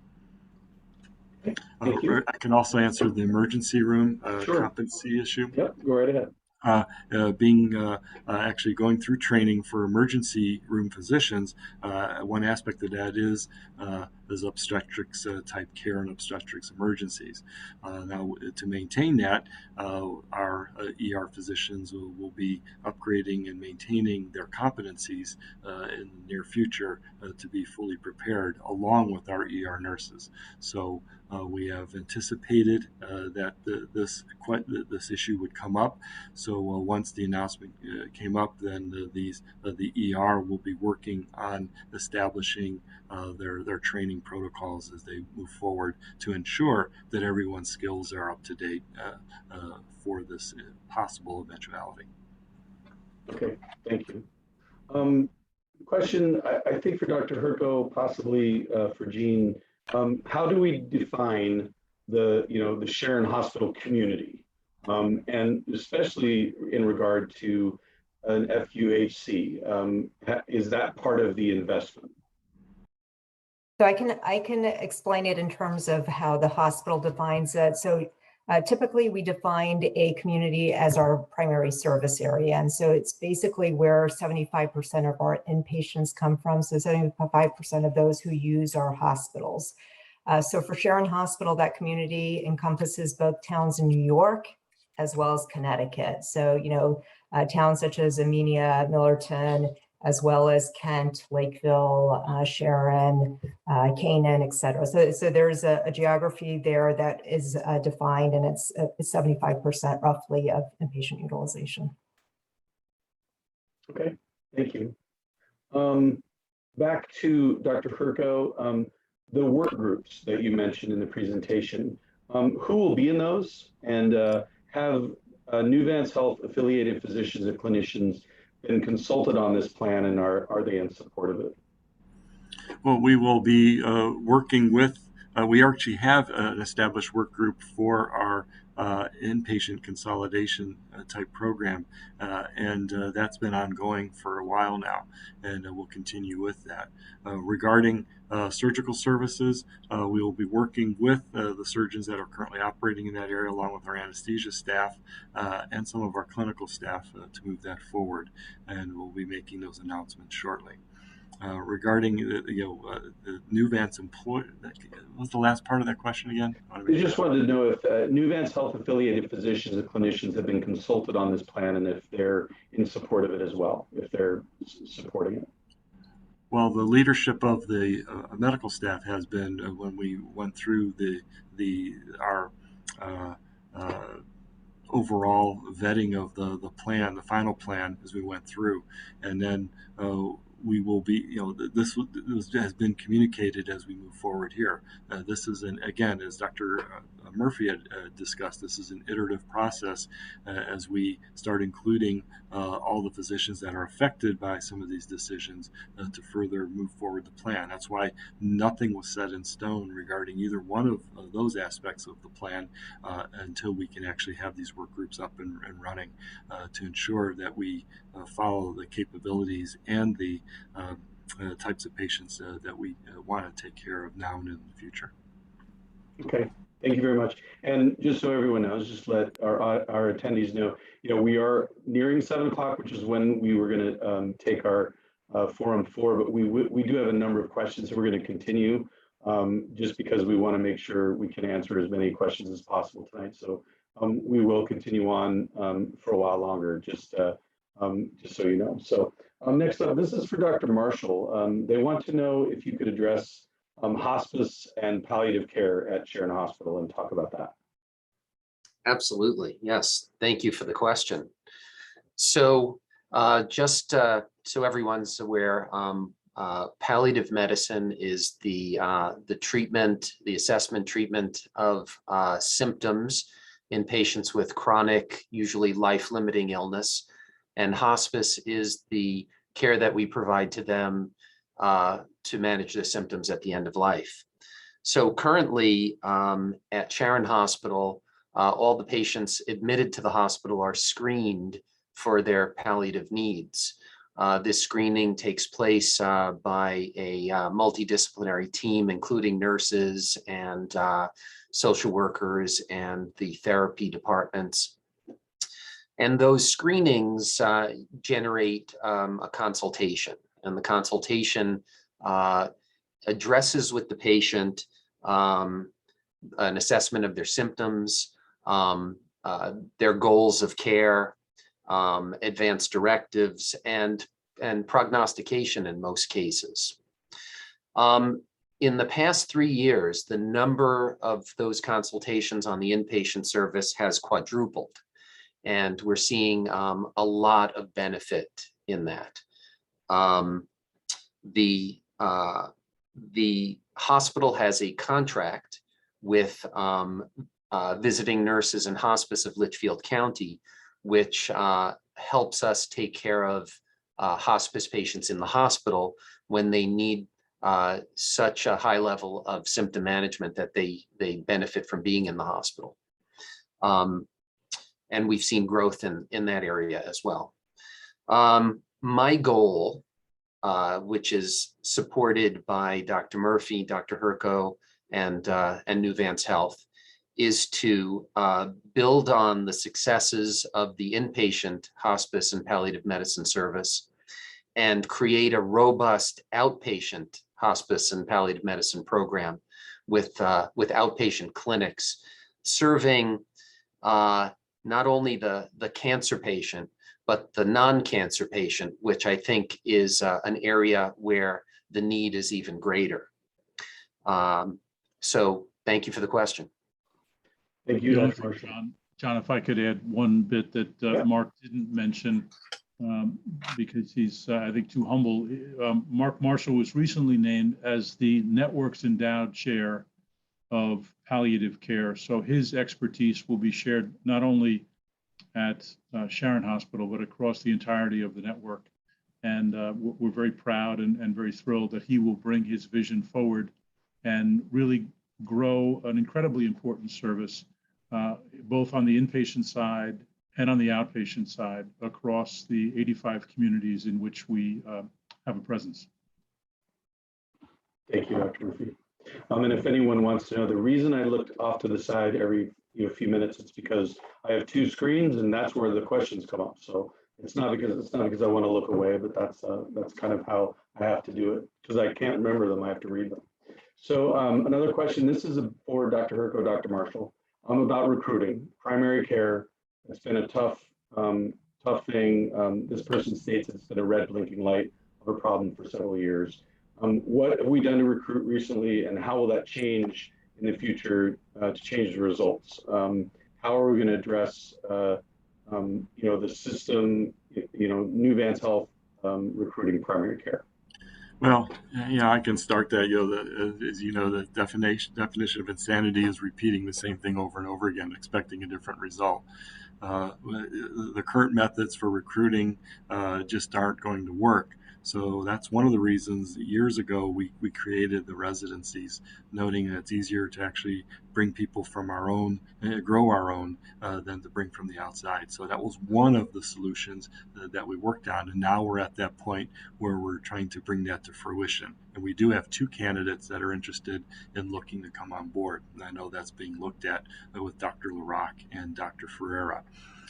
In regard to working with with our board and with our community, we heard loud and clear that we need to have listen to the community and listen to what they consider the strengths of the area, and have them work with us regarding once we have a candidate, so they can actually show the pros and cons of the area, mostly the pros of the area, so we can recruit people in and maintain them afterwards. another issue of that recruiting dilemma is, again, adequate housing in the area. So we will be working with, again, community members, our board, and even our foundation to find ways that we can assist or identify areas of housing that are important. And then finally, again, having that partnership with that federally qualified health center is so important because they already have a deferment regarding the foreign grads who tend to go into primary care, who, when they come in on a training visa, have to go back to their parent country for a minimum of a year before they can come back. And by having that designation, we can forego that year and actually immediately be hired upon completing their residencies, which would be the end of June of 2022. So that is really a strong positive, and we are working with our local state representatives who fully support Sharon Hospital itself and Nuvance itself for being designated also as one of these areas. It takes anywhere from 18 to 24 months for this to occur. So yeah, one of these areas of recruitment is happening with FQHC. Another area is working with the board, and another area is working with our board and with our local community and the foundation to maintain housing. So we've got to work on a multimodal front to bring people on board. And hopefully we'll be successful with all of these, or with some of these. Thank you, Dr. Herko. All right, we're shifting back to labor and delivery. Carrie, so this is a comment from a mother who just delivered at the hospital, who states that she and her family love the staff maternity ward and they are a huge asset. She states there's been an influx of people moving to the area due to COVID. What about all the new families who moved here recently and are starting to have kids and plan to depend on the hospital for labor and delivery? Were the recent demographics that we cited from the past 1 to 2 years factored into this decision? So as Jean pointed out, we do look on demographics on a regular basis, and as I mentioned in an earlier question, the change in demographics would have to be really quite dramatic, more dramatic than we're seeing. It wouldn't be it would require more than has been achieved. I wish that was a different answer. I wish we could say, oh my goodness, this is fantastic. It's going to cause us to be able to continue to be able to provide this service, and it will be easily sustainable. But the volumes required would be, probably more than a doubling of the population. So it's really not. I don't think we're close, and I know that's disappointing news. I will say that as part of our as part of this work, and I think Dr. Herko alluded to it when he did his presentation, is we will be working with our community, with our physicians, with others to look at how it is that we can provide as many of the perinatal and other women's services locally, so that there isn't a lot of travel involved for the non-labor and delivery part of the care. And so that will be a work in progress. Apologize, I'm at the hospital and there's an announcement. So thank you for the question. And again, I understand it's disappointing, and thank you for your comments about the good experience that you had. We appreciate it. And we have excellent physicians and nurses caring for those patients, which makes it doubly hard to have to go down this road. Thanks, Karen. You may have addressed this a little bit with your last answer, but this is more focused on women's health and not labor and delivery. So the questioner basically says, in previous forums, we've talked a lot about expanding women's services, and they just want to know, like how do we define women's services and what exactly we might mean by expanding them? Yeah, I'm glad that question was asked. We actually just were talking about it today. And when we think of women's services at Nuvance Health, we think of women from cradle to grave, if you will. And what are the needs of young women, adolescent women? What are the needs of women in their childbearing ages? What are the needs of women in their menopausal ages? What are the needs of women in their later geriatric ages? What are the needs of women who have cardiac disease? What are the needs of women who have neurological disease, et cetera, that are unique and that their gender brings special needs and attentions to. And so as we look at expanding and developing women's services, we plan to look at it over a very broad spectrum that is, well well beyond OB type services. Okay, thank you. And this is one more question about labor and delivery, which is local obstetrics practices have observed that closure of labor and delivery would result in significant costs to the community, specifically in morbidity. Can we address those concerns? I may ask some of my physician colleagues to weigh in on that particular question, but we did carefully consider whether or not we would be introducing,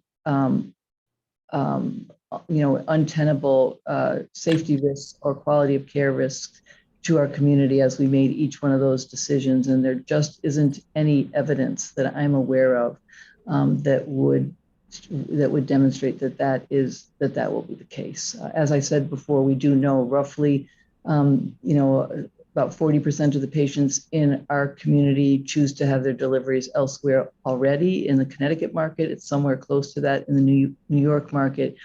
And I don't think there's any evidence that we have that they suffer morbidity because they choose to be delivered a little further away than Sharon Hospital. But I would invite Dr. Marshall or Dr. Herko or Dr. Murphy. I have 3 physicians with me to see whether or not they want to supplement that answer.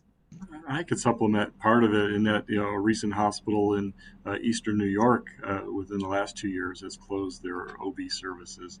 And their model was to notify, like we have, the community 8 to 12 months prior, and then announce where they were going to have those patients, where they recommended they be delivered with a prior arrangement, and then educated the community and the mothers that wanted and wished to maintain their care or their pre and perinatal services with them, introduced them to where they would deliver, and went over the whole aspect of care, including discussion with EMS, etc. And from the date from that announcement till today, they have yet to have any overt emergencies report to their hospital.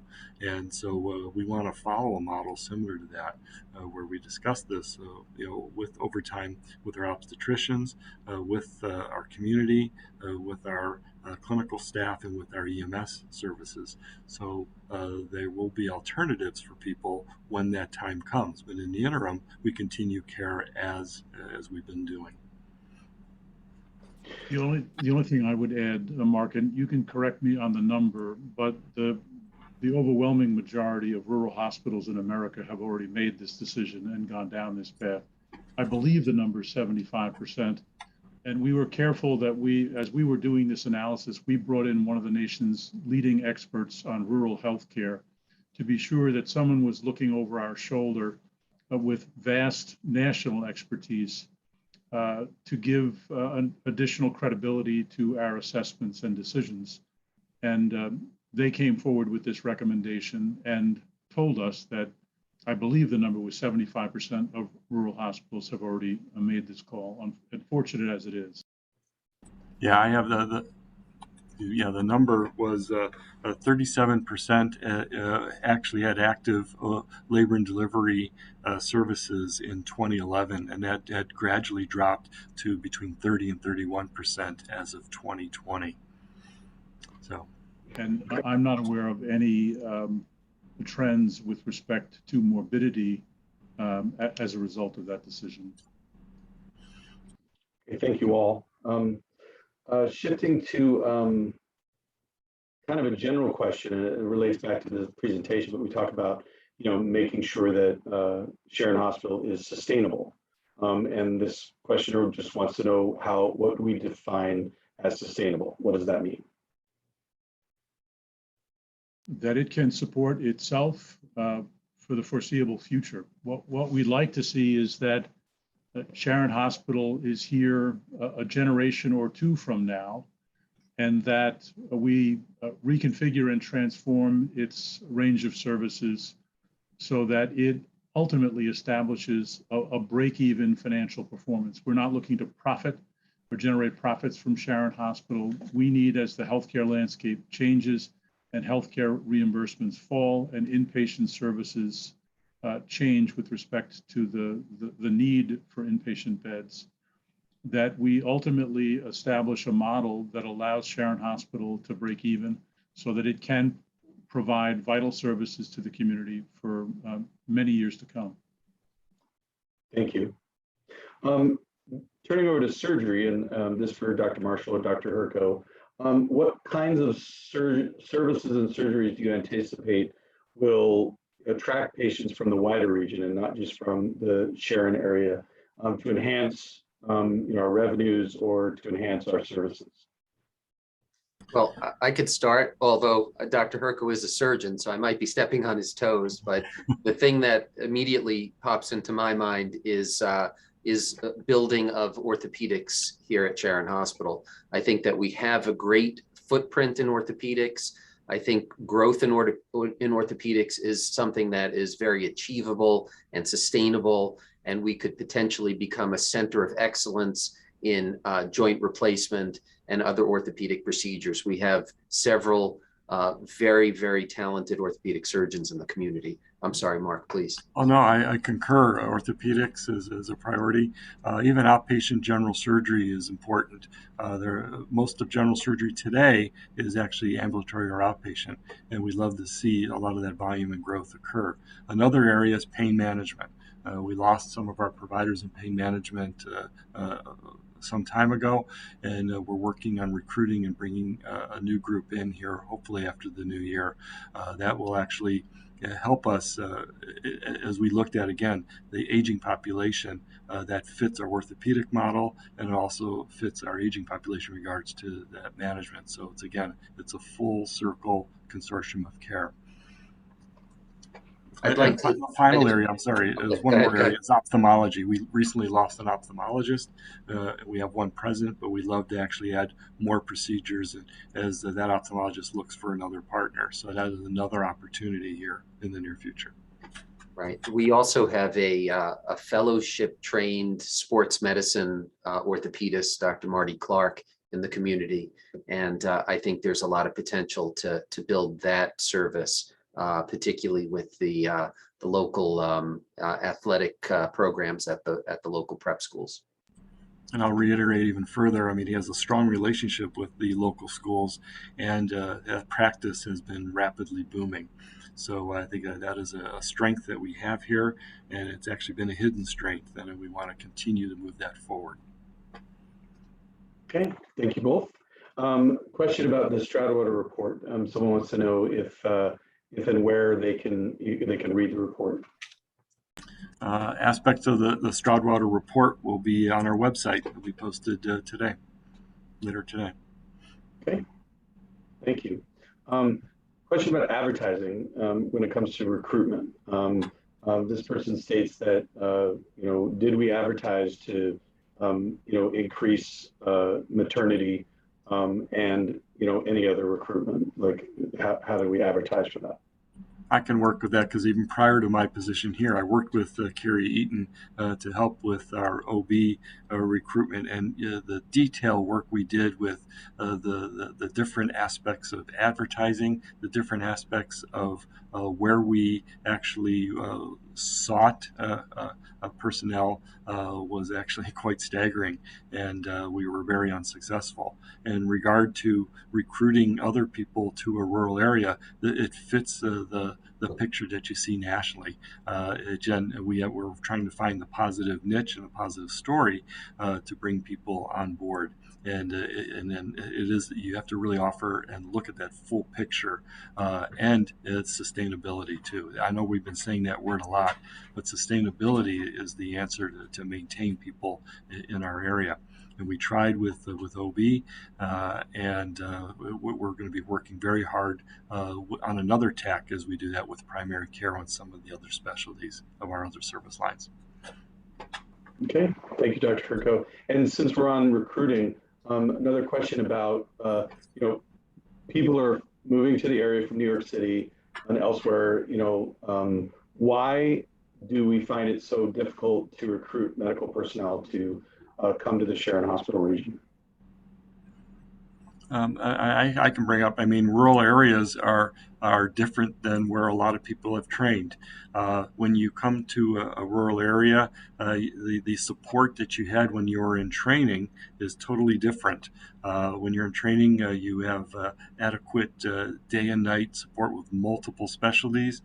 You have the capabilities of urban networks, etc., and other things for family, including jobs and occupational aspects for spouses that in isolated rural areas is a little difficult to offer that same package. And also the need for a prolonged call and call coverage is also difficult for people that come on. Usually it's hard to bring a single person on board. And when you want to build a service, you may need 2 or 3. And that becomes quite expensive because nobody wants to spend their entire life on call. And that is a big issue. Me being a surgical specialist understood that. It was very difficult being, it really does hinder life. And the current generation of people that are in medicine today is different than the generations when we were training many, many years ago. You have more women in the market and the ability to have families. You also have younger people who have other priorities in life. And all those things actually come to a head. So having the difficulty of being a rural area with all the changing market and the type of person that's currently looking for medical type positions really has made things challenging. That's why we have to change our tack, and that's why we've gone this other direction. Yeah, just to add to that, when we're talking about recruitment, for the most part, we're talking about new physicians, right? Because physicians in well-established practices don't typically pick up and leave and move to a different area. So it's, for the most part, with exceptions.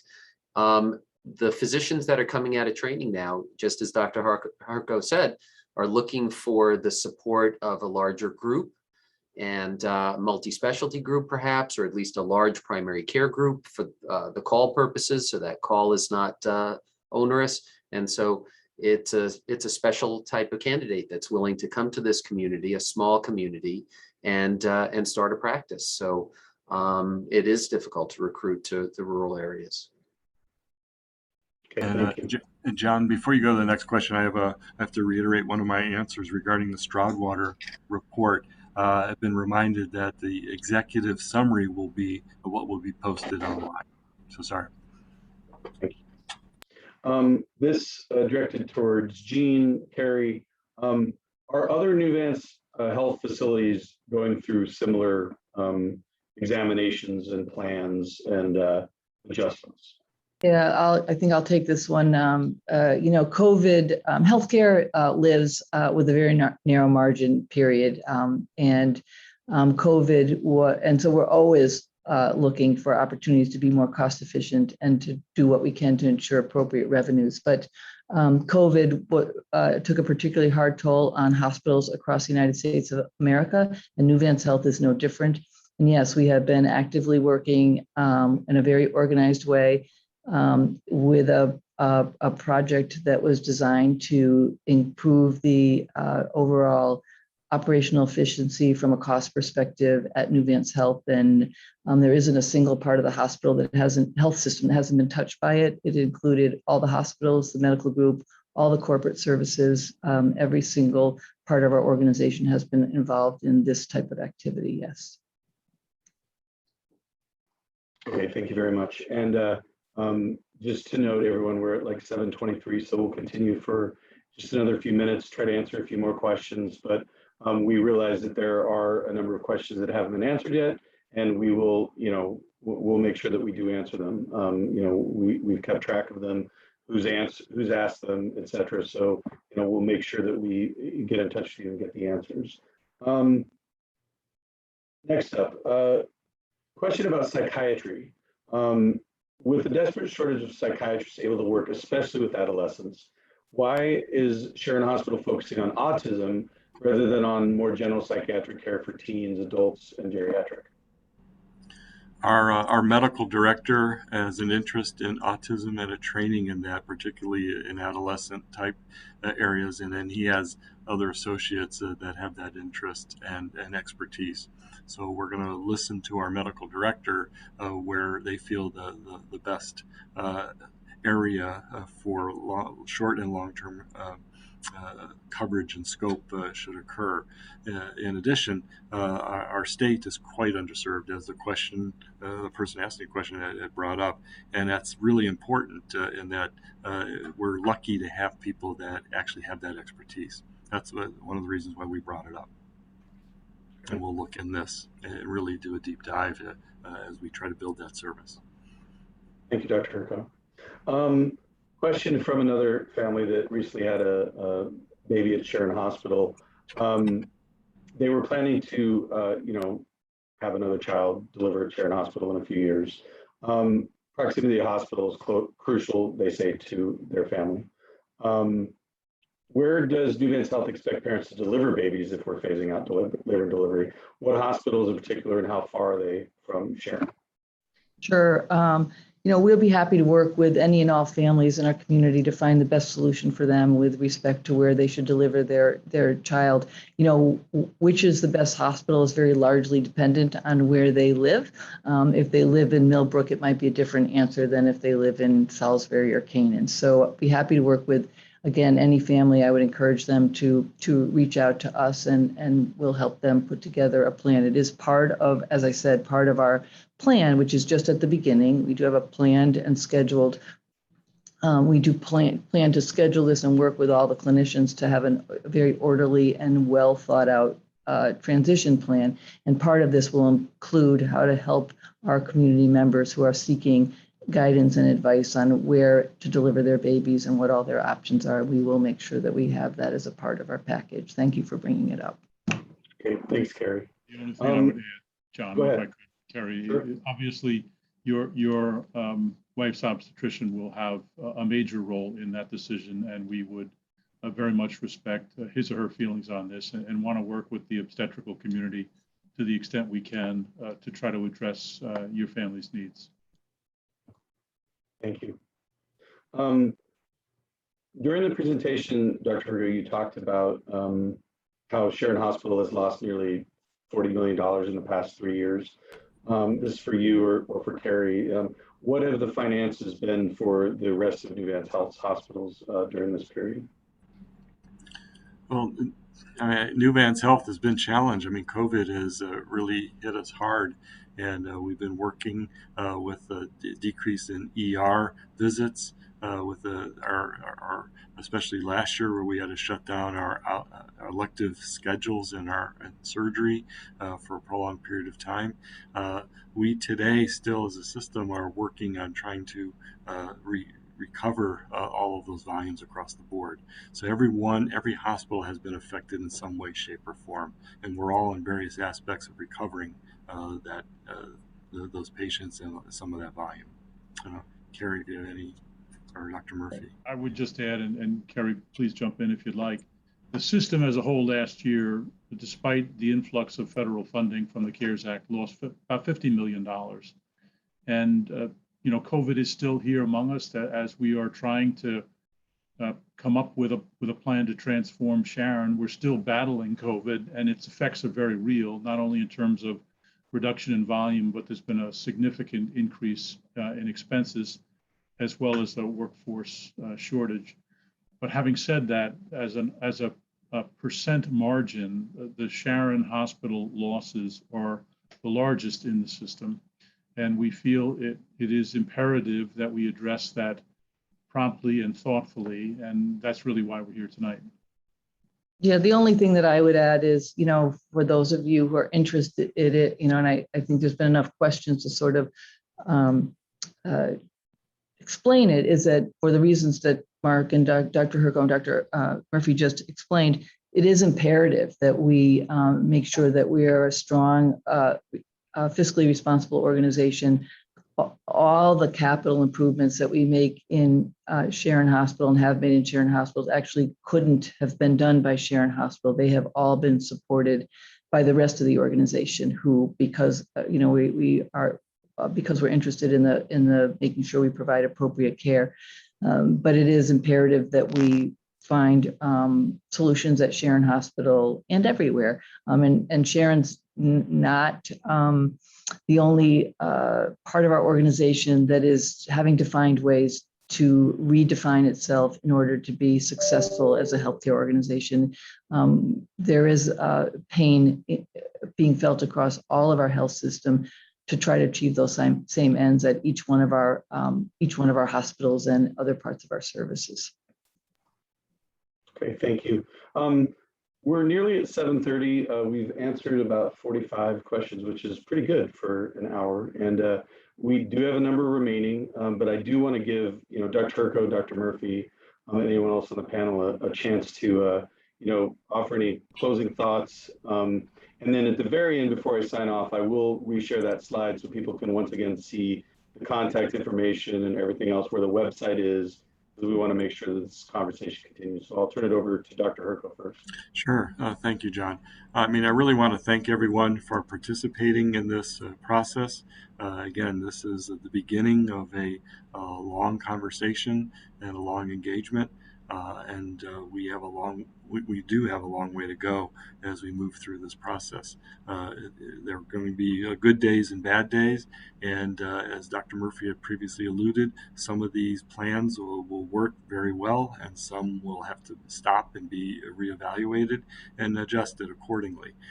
We will be as transparent as we can. We keep mentioning that, but we really want to be as we move forward with this planning and operationalizing of the plan, and engage the community with doing various outreach, discussing this with groups as need be, and really doing our best to again continue to offer well-rounded, high-quality care that the community needs now and in the future. So really, thank you all for giving us this opportunity. It is really appreciated.